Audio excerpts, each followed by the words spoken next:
Welcome, everybody. I'm Mark Harrison. I'm excited to have this conversation today with my friend. But before we find out who you are, is it true that this is the 20th anniversary of Crankworx? This is the 20th edition of Crankworx here in Whistler. 2025. And how many of them have you been at? Oh, wow. All but two. So I wasn't involved in 2003 or 2004, but I started as a volunteer in 2005. There you go. Yeah. Love it. And who are you? Name, rank, and serial number. I'm Darren Kinnaird. I'm the managing director of Crankworx Events Inc. We're the company that produces the Crankworx World Tour, the Crankworx Summer Series, and all the different events we produce around the world. All right, we're going to talk about all that, but let's start with, we're here in Whistler today, and this is the 20th anniversary. And you mentioned 2003, 2004, but it's 2025. Mm-hmm. So the obvious question is, why are we only at 20? Why are we only at 20? Yeah. Well, we would be at 22, but we missed a couple because of COVID. Oh, that thing. Yeah. Yes, Okay. Yeah. So, we missed two events here in Whistler because of COVID. Yep. That was where the Crankworx Summer Series was born from, of the pivot, if you will. Yeah. The overused word. The overused word. 2020. And we're not going to make this a COVID podcast, so don't worry. No. But that's why we missed 2 years. So let's jump to this year right now. So we're here. 2025 is the 20th anniversary. Maybe we can just take a step back for people around the world who've never been here. Where are we? What are these amazing mountains around us? And how does Crankworx bring it to life? Yeah, so we're in Whistler, BC. Yep. The mountains around us are part of the Coast Mountain Range. Whistler was traditionally known for its skiing, but in the late 90s, early 2000s, mountain biking started to become a big thing here, and mountain bike trails are being developed. And a group of local tourism folks got together and said they wanted to produce a mountain bike festival that would celebrate and showcase all there is to do here in terms of mountain biking. And it has grown over the years to become the busiest 10 days. The busiest. The entire year, and one of the biggest ski resorts in the world. Amazing, amazing. And we both have our Crankworx depending on today. So my 20th shirt. I love it. I love it. Where'd the name came from? Do you want the honest story? Yeah. Okay. Yeah, I want the honest story. So you can lie to me for the rest of the podcast. Give me one. I'll try and read this one shred of honesty. Okay. But do you remember the TV show Saturday Night Live? Yeah. And there was the Sprockets thing with Mike Myers. Yeah. Jason Priestley was the host of Saturday Night Live one episode. Yeah. And they had a German dating game show on Sprockets. Right. And it was called Lovewux. Okay. And so, and this is like 2002, 2003. Yeah. And so as a joke, in a meeting when they were developing what this festival would be called, Mark Skip Taylor threw out the term Crankworx. Yeah. Why don't we call it Crankworx? Of your own back. Oh. Yeah. So he does that in kind of German. Yeah. And then is that the only word he speaks in German? Yeah, probably. Yeah. Okay. But the name just stuck, and it's turned into this iconic thing. But that's where the name comes from. I love it. Yeah. I love it. Okay, I'm not going to try to do it in German. Okay. So take us to today. What is happening at the 20th anniversary? What are some of the traditional things that your Crankworx regulars, the people, your super fans, are going to know about?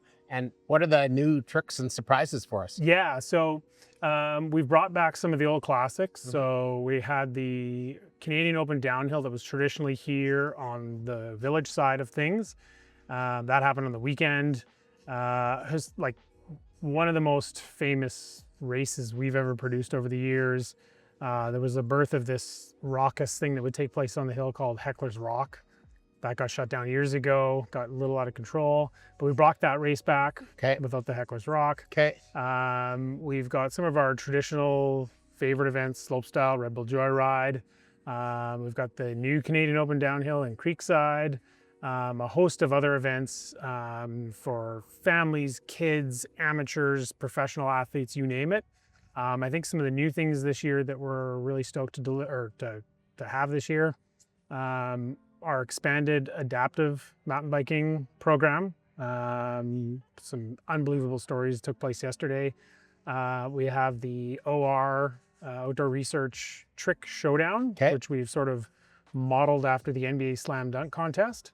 Hence my new tricks thing. That, you notice I slid that in there. Yeah. And then also new this year, which is a first for North America is the Bosch EMTB Challenge. So Right. this is something they've done for a few years over in Europe, and they've brought it here this year. And so we're gonna have this super fun e-mountain bike challenge that's gonna go all over the valley, Blackcomb, Whistler, you name it, and it'll end up at the $11.99 new Canadian Open Downhill on Friday afternoon. I'm rolling there to VIP view the downhill race. Amazing. So explain for people what an e-mountain bike challenge is and how it works all over the village. And I was reading online this morning that some of the athletes, Jennifer was injured, she wanted to do it, and others, but I know it's going to be very popular. But give me more specifics. Yeah, so it's a challenge of your riding abilities. Okay.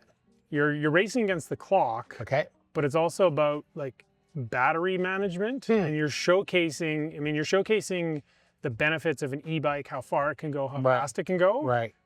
But if you burn out too quick, you're not going to have enough battery to finish the race. For people who drive electric vehicles, myself included, we call it range anxiety. Yeah. So is that the same thing on an e-mountain bike? Yeah, and I think it's more like there's 3 different classifications in the race. There's the elite pro level, there's the advanced, which I'm going to do. Okay. And then there's the amateur. What number will you be so I can cheer you on? Number 10. All right, number 10. Yeah. Darren, cheer on for number 10. Yeah.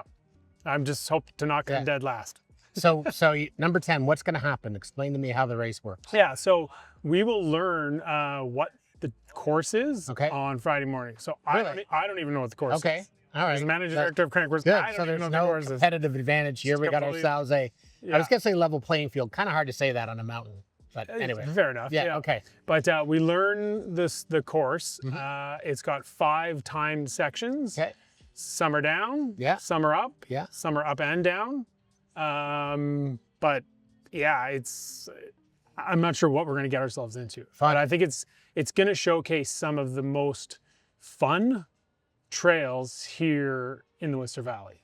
And a little more accessible because you're on an e-mountain. Yeah, totally. Yeah. Like we'll be able to get to things quicker and faster that you just wouldn't, like the ground we'll cover in one day will be significant compared to what you would do on a stick bike. How many people will be competing? I think there's gonna be over 100. Amazing. Yeah, for a first time, first event, we're pretty stoked. Now you mentioned this has been going on in Europe for a few years. I mean, maybe just speculate a little bit, kind of when you think about the role of electric mobility in bikes and scooters, and now it's even coming out in snowmobiles and all the rest of it. Where do you think this is going in your world, in the mountain world? I think what e-bikes have done, and in particular e-mountain bikes, they've made the mountains and the outdoors more accessible. Okay. Right. The broader range of people that are now continuing to mountain bike or get out in the mountains and explore. You hear about this in Europe where seniors are now taking e-bikes into the mountains where they may traditionally hike. Right. They're now taking e-bikes to go further and see covering a lot more ground. Yeah, totally. Yeah. So I think the future of a lot of transportation is electric, and so it's really neat to see it, being used as a recreational tool in mountain biking. Yeah, I love your concept about access. But what about for those people? Some people feel that electric bikes and scooters are almost kind of small motorcycles. Do you get any of that sort of pushback? There's a bit of that. Yeah, there's definitely a bit of that. But they're all regulated in terms of like the speed they're allowed to have. There's no question there's a comparison, but they don't have throttles. Yeah. So, and they don't make the stinky smell of it. No, exactly. That's the best part. You're out in the mountain and you don't have somebody going by you. Yeah, Specialized motto is it's you only faster. Oh, okay, that's cool. You only fast. Yeah, like that. Bosch's, it's the power of the bike sort of thing. So yeah, love it.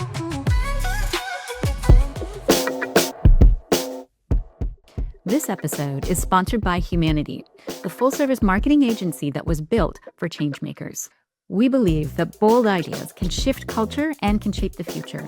It's why we work with founders and innovators and leaders to amplify their bold visions and turn their purpose into impact. Through strategy, behavioral science, and storytelling, we help organizations bring clarity to who they are, what they stand for, and how they connect with the world. We're here to help changemakers like you build what's next.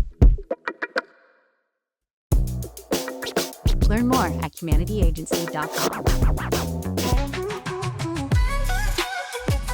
So you talked about the e-mountain biking event. Now talk to us a little bit about adaptive and kind of what's going on, and maybe even just explain for people that don't know that term. When you say adaptive, maybe you can just start there at that kind of base level and then talk about the events and the opportunities that you have for adaptive athletes. Yeah.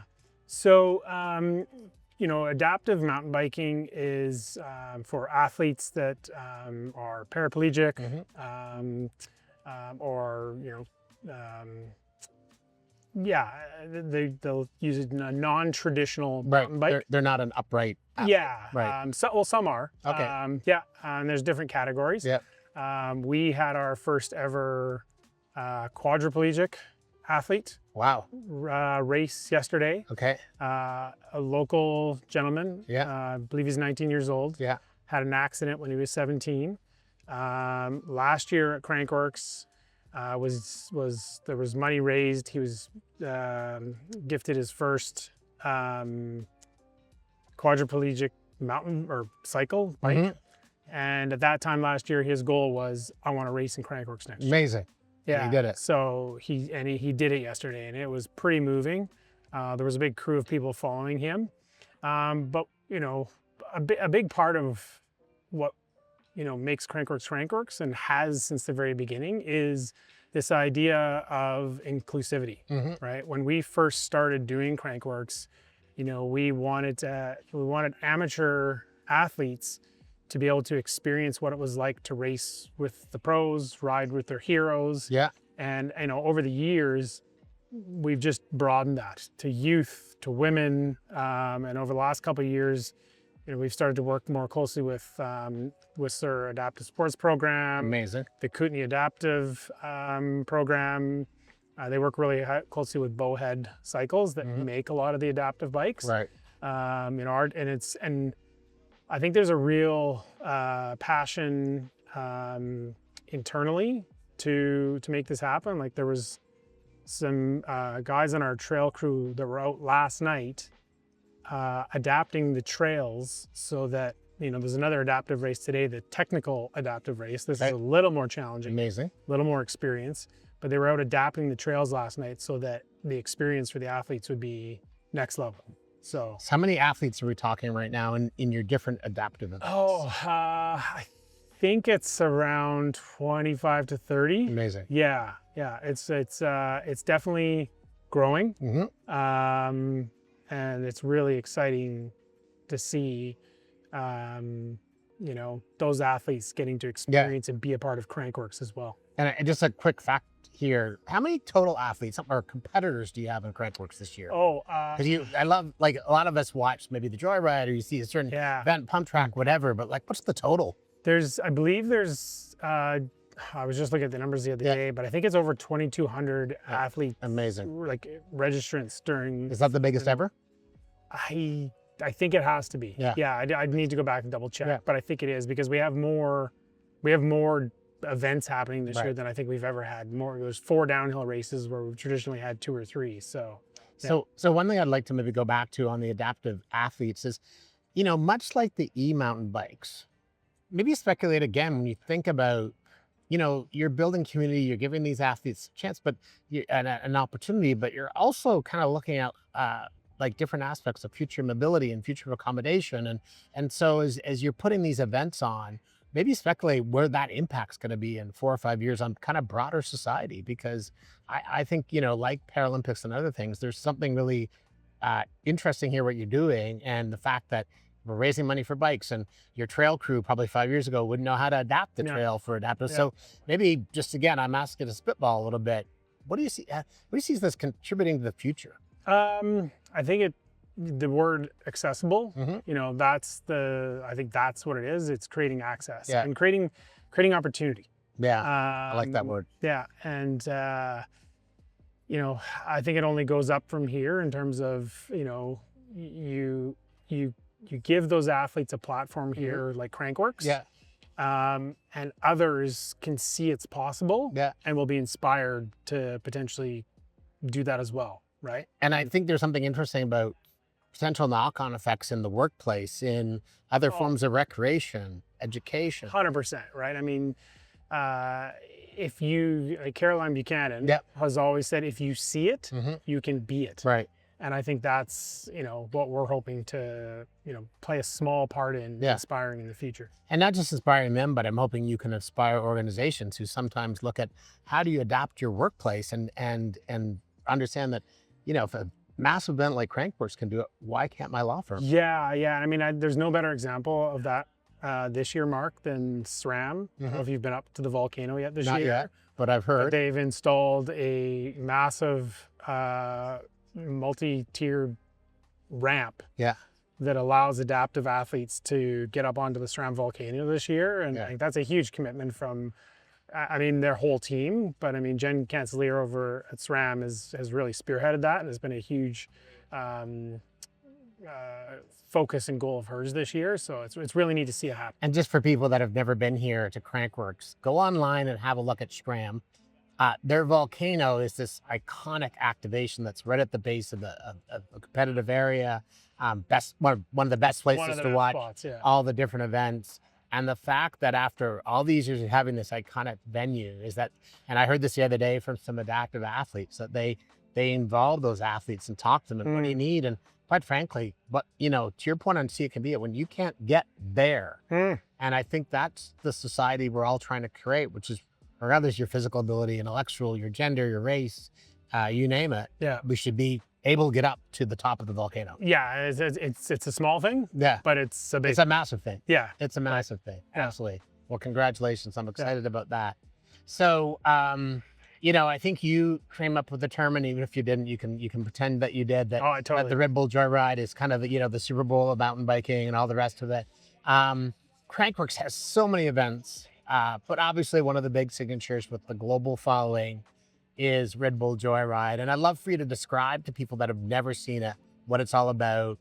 I know, because you did this, Jimmy, probably a decade ago. Dragged out here. I was like, what is this thing? I wasn't screaming, but I was kicking. There was saying language. Yeah. But describe what Red Bull Joyride is for folks that have never seen it. Yeah. So Red Bull Joyride is it's the biggest slopestyle event in the world. We have 12 men, 5 women competing this year. And it is athletes, they stop at the start at the top of the course, and they ride a series of massive jumps. Incredible. Mountain bike features. They've evolved so much over the years. They've just gotten bigger and bigger and bigger. And they're doing their best tricks, the most variety, the most amplitude, to achieve the best score. Yeah. And so they get two chances each to do that.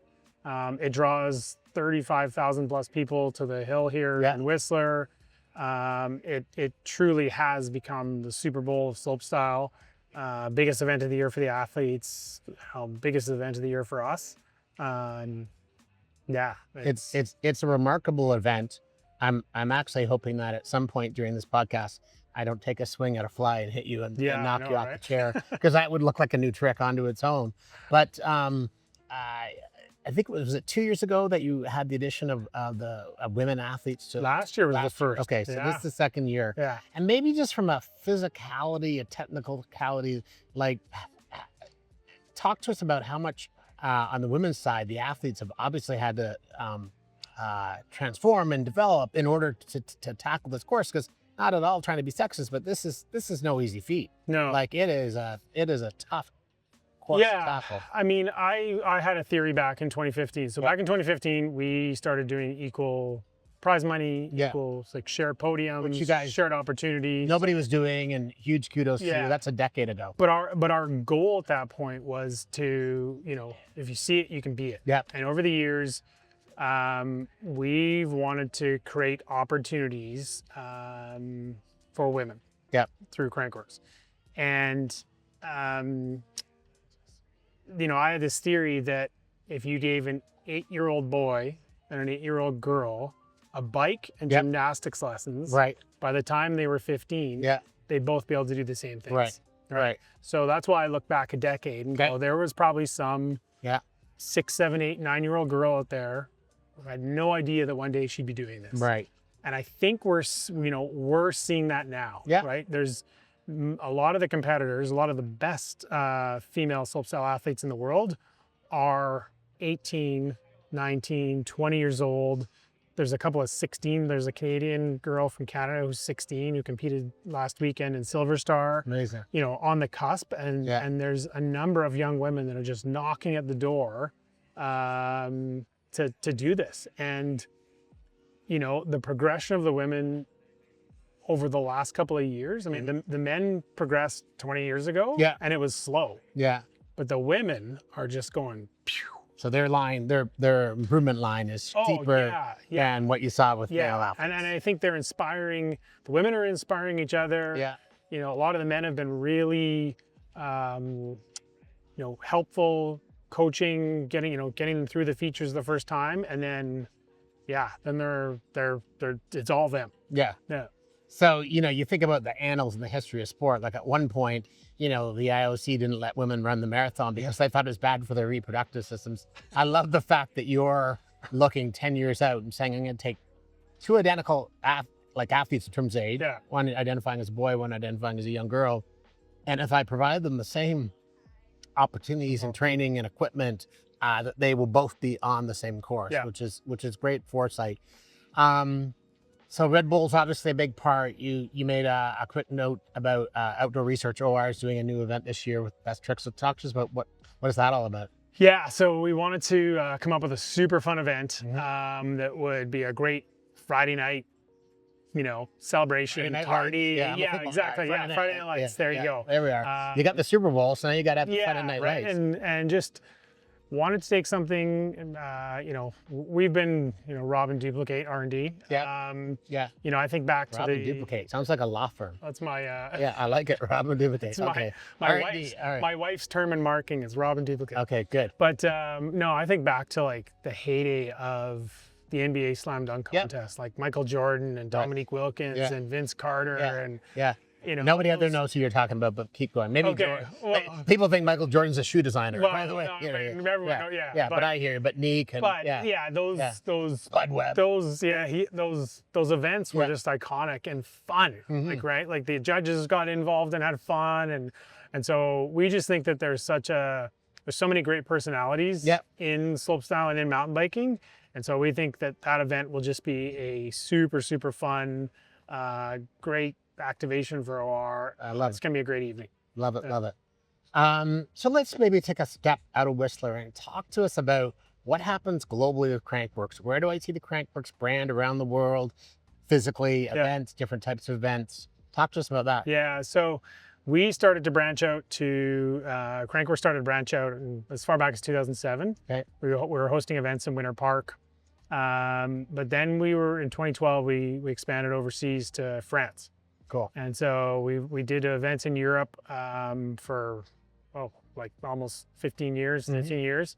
We've been in Innsbruck. We've been in a couple places in France. Right. We currently hold 2 different events in New Zealand, one at the Christchurch Adventure Park and the big one in Crankworx Rotorua. They recently celebrated their 10th anniversary. Amazing. Crazy to believe that. We're in Cairns, Australia, the tropical or the paradise edition of Crankworx. And we're currently looking at a bunch of different places for where we go next. But we've also in Canada got the summer series that takes place in Silver Star, Vernon, also in Horseshoe in Ontario, and in Sugarloaf, New Brunswick. There you go. In Campbellton. So, I love it. Yeah. Horseshoe Valley. It's it's actually the first place I ever skied. Oh, wow. Not well. I still think there's probably like a image of my face in the snow there. There's a pie plate that looks like this, unfortunately. Hey friends, I hope you're as excited as I am about the Sponsorship X Changemaker Summit being held November 13th to 15th in Toronto in conjunction with the historic first ever professional women's soccer championship in this country, the NSL Final. Now, when you think about being a change maker, That to me speaks to innovation, entrepreneurship, impact. And we're going to have a lineup of speakers from around the world, workshops, sessions, a football tournament, as in soccer, not this type of football. Mix and mingles, great engagement, some sneak previews. We're going to be all over the city. We are going to have documentaries. We're going to have amazing opportunities to interact with NSL stars. And best of all, we're all attending the NSL final on Saturday, November 15th. Sign up today at sponsorbex.com.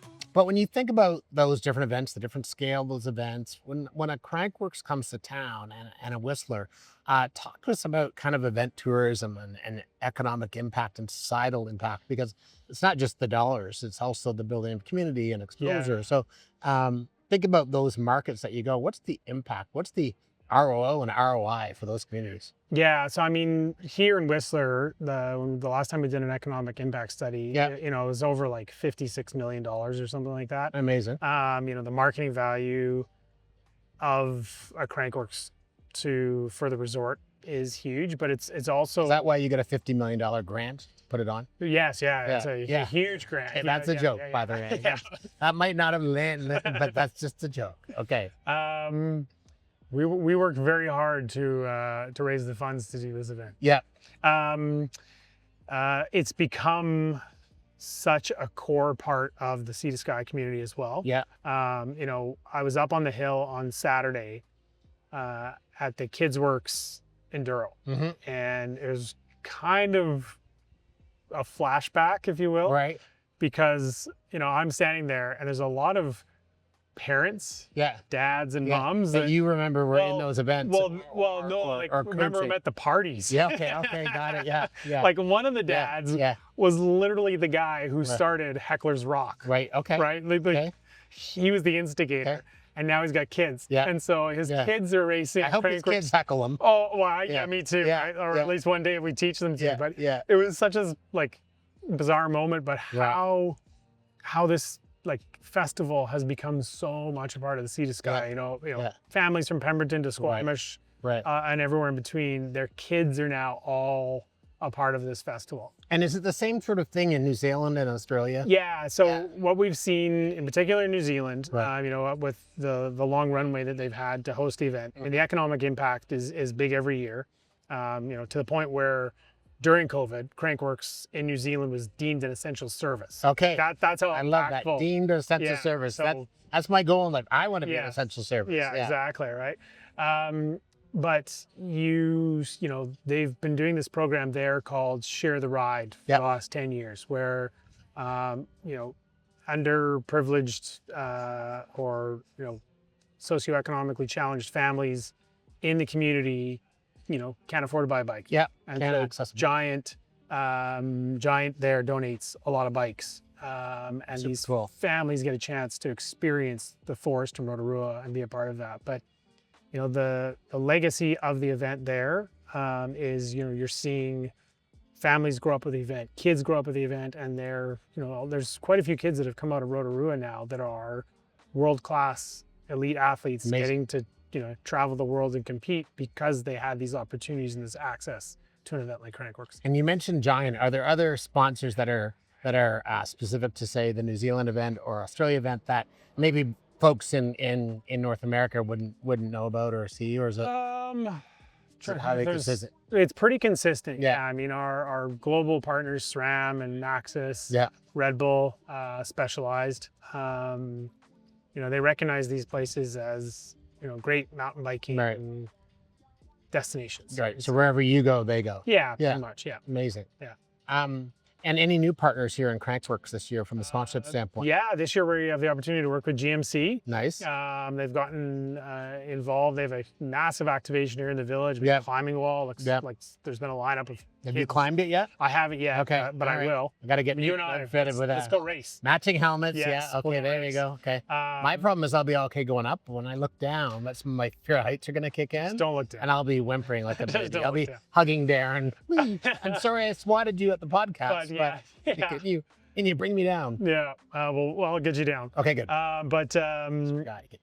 GMC is involved this year, which is really cool. Yeah. Yeah, I mean, they're going to be shuttling our athletes during Red Bull Joyride, Right.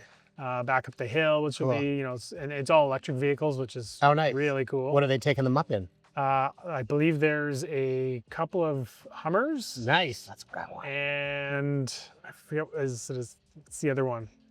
I can't remember the other one. Yeah. But I need to know that. Yeah. But yeah, there's a bunch of vehicles that are decked out for Red Bull Joyride, which is really exciting. Great content opportunity, right? yeah. To have the athletes going up in the Hummers, and hopefully they're going to take advantage of all that. Oh.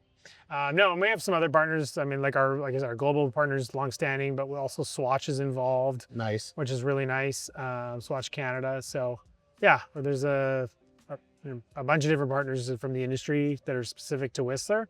We're really blessed that these brands, there's tremendous value aligned. Yeah. Right. This idea of Crankworx being inclusive resonates, I think, with our partners. 100%. Yeah. And you made the comment earlier about kind of, takes a lot to put on an event like this. Maybe take us through what are the big pillars from a business model standpoint in terms of revenue? So obviously sponsorship's one. Yeah. What are the other big inputs? Sponsorship is a big one. Yeah. Registration for all the events is significant. Our expo, so all the booths that you see throughout the village is significant. There is some government support. Okay. There's the Resort Municipality of Whistler support. There's the province of BC support. VIP experience, ticket sales, that sort of stuff. But the bulk of it comes from our sponsors and partners. Amazing. Yeah, we're very thankful for their support. So look, not for a second suggesting you're old, because you don't look like you've aged a bit outside of the new scrap. I appreciate that. Maybe on the inside or on the outside, you're looking prime. But for people that are out there that are in this business, if you think about in this era where we're headed, where we're talking about AI and cloud and chat DDP and all this stuff, obviously events, human connection, the power of that, but what would be the three things you'd say to somebody who's a prospective event curator? Like, what are the things, what's the magic? What are the things you gotta get right?